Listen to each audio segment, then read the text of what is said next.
Salutations, respected viewers. This is George from Ireland. This is a video about Princess Diana, a little about who she was and her lifestyle.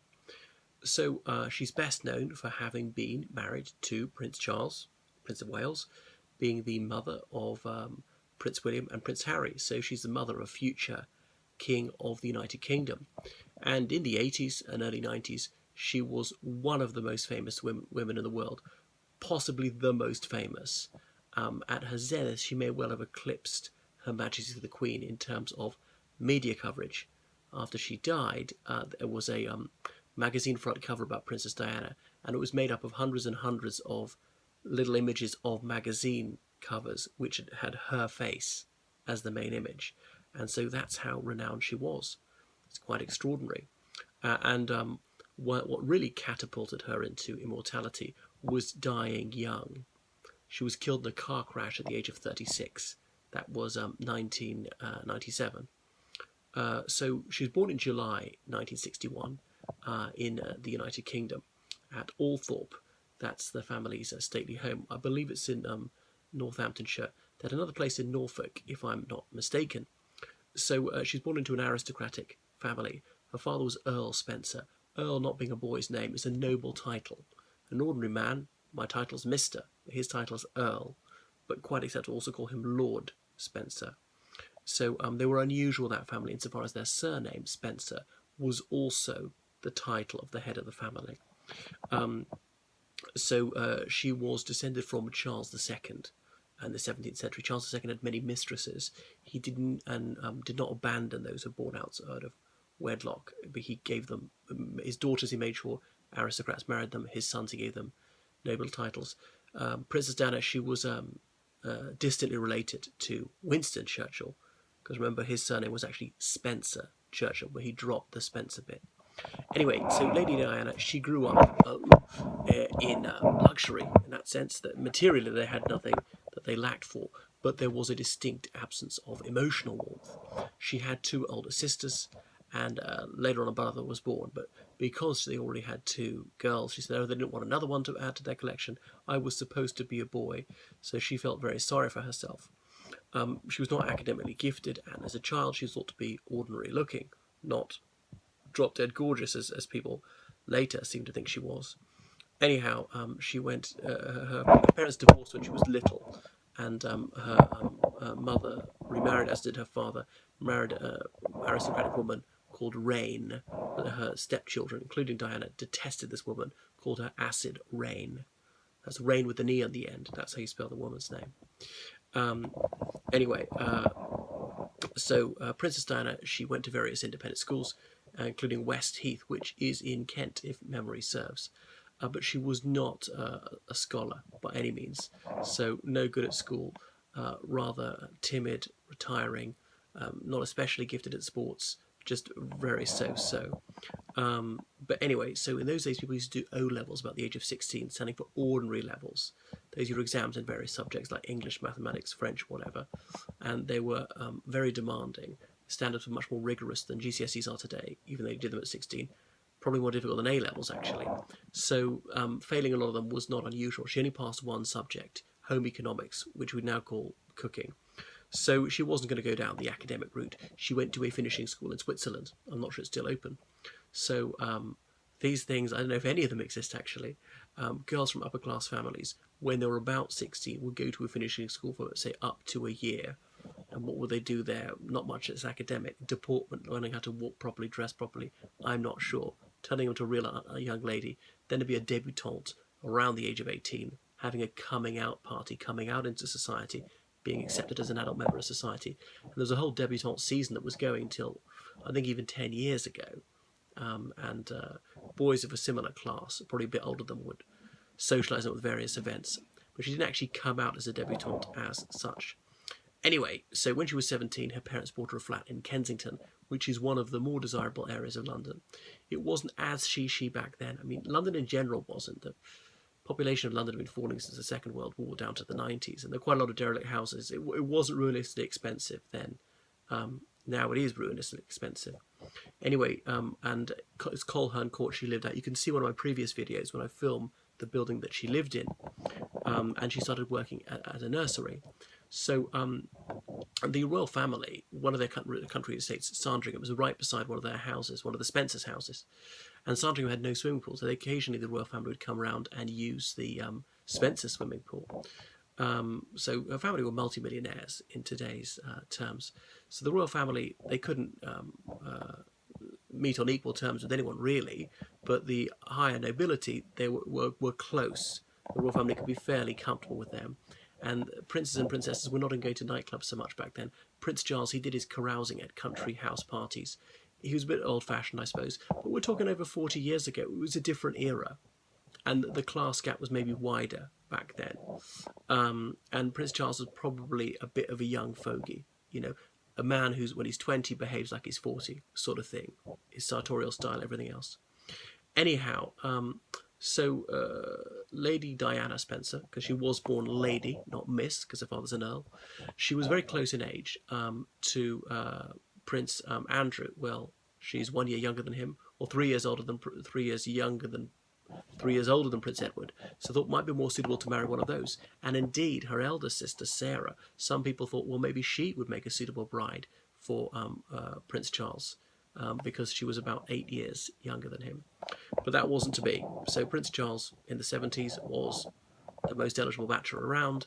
The woman he'd had a romantic relationship with was fondest of, Camilla Parker Bowles. She got engaged to Andrew Parker Bowles, married him. Well, Camilla's maiden name was actually Shand, but the Prince of Wales in the early 70s, he was unsure of himself. It was too soon to commit. Moreover, Camilla Shand, as she then was thought to be deeply unsuitable. She didn't come from a noble family. She was descended from someone who'd been a mistress of Edward VII, not thought to be descended from Edward VII, Camilla Shand. And what else? So she'd had a few boyfriends. It was presumed she wasn't a virgin. There was no law saying that she must be a maiden when she marries, but there should be no taint about her private life. Caesar's wife must be above suspicion, and all that. She was a year older than Prince Charles, which again wouldn't actually rule her out, but was yet another disadvantage. So Prince Charles didn't propose to her. He went away to the Caribbean with the Royal Navy. He came back after 6 months and she was engaged. Things moved faster in the 70s. People didn't hang around. Nowadays, people, let's say finish university, they have a serious relationship for several years, and maybe only then they think that they might propose about the age of 30.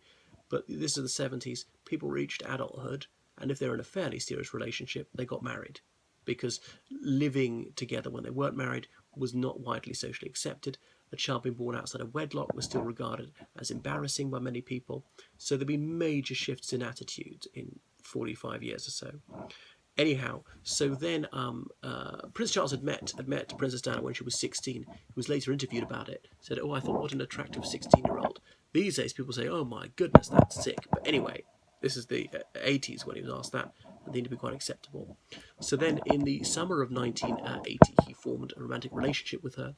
The royal family always goes to Balmoral, their private house in Scotland, in August, for the whole month. So he invited her up, and the paparazzi were there. She was spotted with him. They seemed to convert rumours maybe they were having a romantic liaison. And then the press were mobbing her. They were outside a house at Colherne Court. She was known as Shy Di because she was so reserved. She would just be blushing and looking away and not courting the media at all, and didn't know how to handle the media. Got to see it, think how daunting it was if you're someone who's 18, not particularly intelligent, and have no experience in anything really, and you're suddenly cast into the full glare of the media. It's incredibly intimidating. How do you handle that? But anyway, so then in November 1981, they got engaged. Well, he'd first of all asked Earl Spencer's permission. May I ask your daughter to marry me? The old-fashioned way? Well, the royal family are traditional, and again, it was a different epoch. So Lord Spencer said yes.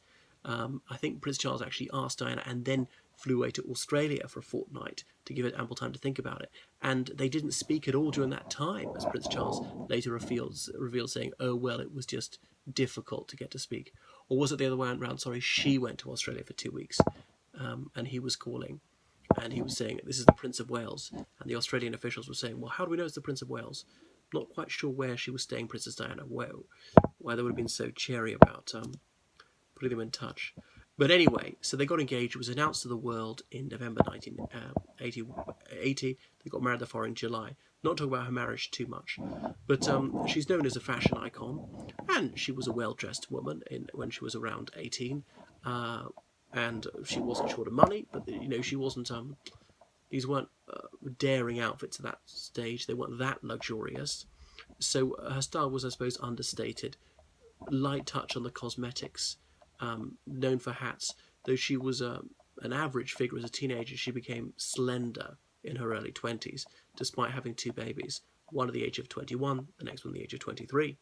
So she was into power dressing. This was the 80s. It was the era of big hair, of massive shoulder pads for women as well, taking their lead from Margaret Thatcher as the Prime Minister at the time. And in some ways, she was audacious. She broke the conventions. There were royal protocols about a princess or queen does not dance with anyone besides her husband, just in case anybody says, ooh, she liked dancing with that guy. She'd taken a shine to him. Does she fancy that guy? And tongues would wag. Malicious rumours would get around.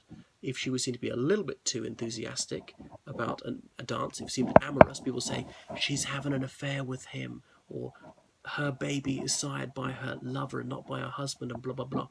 And go back to the era before DNA tests, there was no way to disprove this. Moreover, a princess or queen did not kiss any man, even on the cheek, other than her own husband. Again, lest rumours get going that she was having an extramarital liaison with this man. But the Prince of Wales and Princess of Wales, well, they're invited to the White House when President Reagan was in the early 80s. John Travolta asked her to dance. She said she would love to, and there's some famous photos of them twirling on the dance floor. And indeed, she used to kiss men other than her husband. AIDS was discovered in 1981, and it was a thing that horrified people in the 80s. There was a massive panic about it. We thought that hundreds of millions of people were going to die from it. I know millions have died, tens of millions, but it's not been as widespread as we first feared. And she would greet AIDS victims, touch them, because the rumour got around that people could contract this disease simply by touching somebody's hand who was suffering from it and know. And she would kiss men on the cheek who were suffering from this disease. It did a lot to destigmatise it. But anyway, she didn't wear that much in the way of jewellery. As I say, her style was not flamboyant. It was an understated elegance, and never too sexy, although there was a famous photo about 96 when she was at a dinner with Henry Kissinger, the former US Secretary of State, and she was showing about an acre of décolletage, and he was like, and he couldn't keep her eyes off her Valley of Temptation. So she had fairly long hair in her early 20s. In the 90s, she experimented with short hair, the wet hair look. She used to go to the gym, keep herself very trim. She drove herself. In some ways, she was unpretentious. She didn't take airs and graces. Although when she got divorced, she did insist on keeping the title princess, because that could have been taken away from her. It was taken away from Sarah Ferguson, the one who had been married to Prince Andrew. And she would only go around with one bodyguard. So that was Princess Diana, a style icon for many. I'm not the biggest fan, but a fairly significant person. And then she died in that car crash on the 31st of August, 1997.